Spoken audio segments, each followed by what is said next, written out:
Peace and blessing, love and light to all New Yorkers and Americans. The fireworks will echo over the East River. Unfortunately, most won't think of the black bodies stolen and trafficked across it. But for me, that legacy echoes, as does the question that Frederick Douglass put forward: what to the slave is the 4th of July? Frederick Douglass delivered his address 76 years into this nation's history. Almost 2 centuries later, I'm not alone in asking what to the descendants to Black America is the country's 250th anniversary. 250 years ago, America declared that all men were created equal. They claimed to hold that fundamental truth as self-evident, but it's apparent that they lied. When the Declaration was signed and sent, these men returned home sustained by enslaved labor. We sit today between celebrations of freedom delivered and freedom declared. And that same state of uneasy in-between is where I find myself today as a black man in America.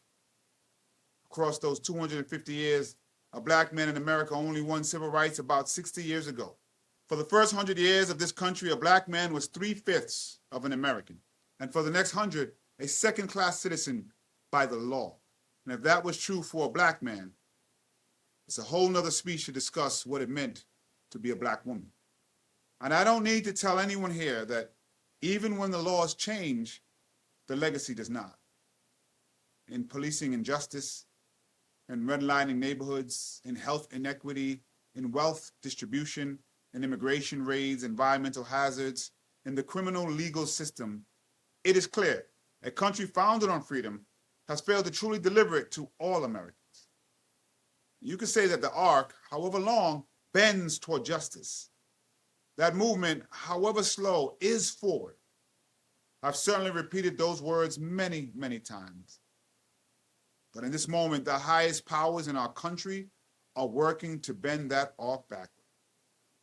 We can rightly celebrate the freedom won and the people who fought for it, the progress made and victory secured for people like our families, authors of the struggles of the Black Americans who came before. And at the same time, we have to acknowledge not only injustices still uncorrected, but the ways that those in power are seeking to undo the progress of decades. The powerful have mounted an all-out effort to erase the history and strip away the rights of Black Americans. From the dismantling of voting rights to racist gerrymandering to ending TPS, this White House pretends, wishes that a Black America did not exist. And sadly, tens of millions of people go along with that fiction they prefer. They scorned Juneteenth and the liberty it represents. Today, we are expected to let freedom ring across the nation. My mother's first day as a Grenadian immigrant in our city was the 4th of July. And I can't imagine what was going through her head as an 18-year-old, dropped into this celebration of a nation she was new to, a place she chose to come because it promised a life of liberty and the pursuit of happiness. Many of those fights made by Black Americans who came before her. I've wondered whether at that moment she, a young Black woman, felt some new sense of patriotism. I know in some spaces that word is dirty. It's been corrupted as conservative, and I understand why. I know that when many walk down blocks of blocks lined in red, white, and blue, many feel anxious, and they're not alone. And I know there's good reason. But I also know that I refuse to let the idea of patriotism be repurposed for prejudice, because patriotism should never be equated with nationalism. It isn't jingoism, and it isn't blind loyalty either. Patriotism can be a sense of service, of purpose, of love for one's community and commitment to those within it, of the never-ending work of improving this nation for the sake of its people, of demanding that this country live up to the promises spoken to my mother and many like her.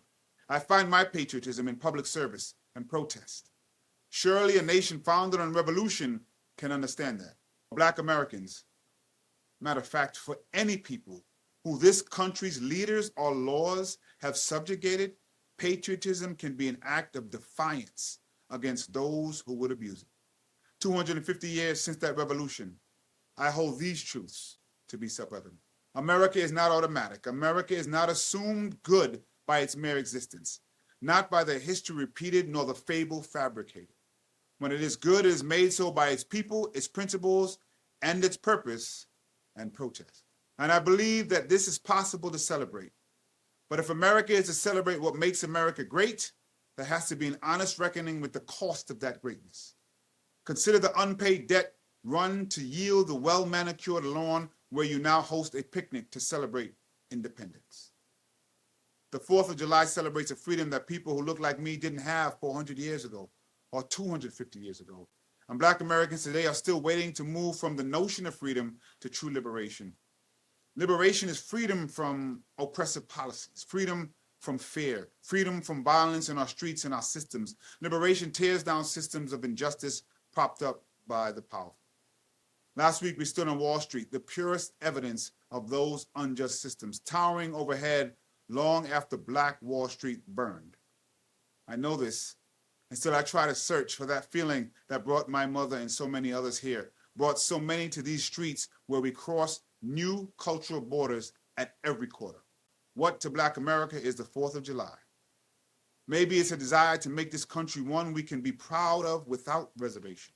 Maybe it's a search for a reason for patriotism, not because we owe it, but because we deserve it. And if you know me, I'm not one for all the anthems that we hear. Yet I was struck recently listening to Ray Charles' rendition of America the Beautiful, because throughout America's states and story, there is beauty to be celebrated, not in the emptiness of spacious skies or waves of grain, but as Charles sings it, "Oh, beautiful for heroes proved in liberating strife, who more than self their country loved, and mercy more than life." Those heroes proved in liberating strife include Frederick Douglass himself.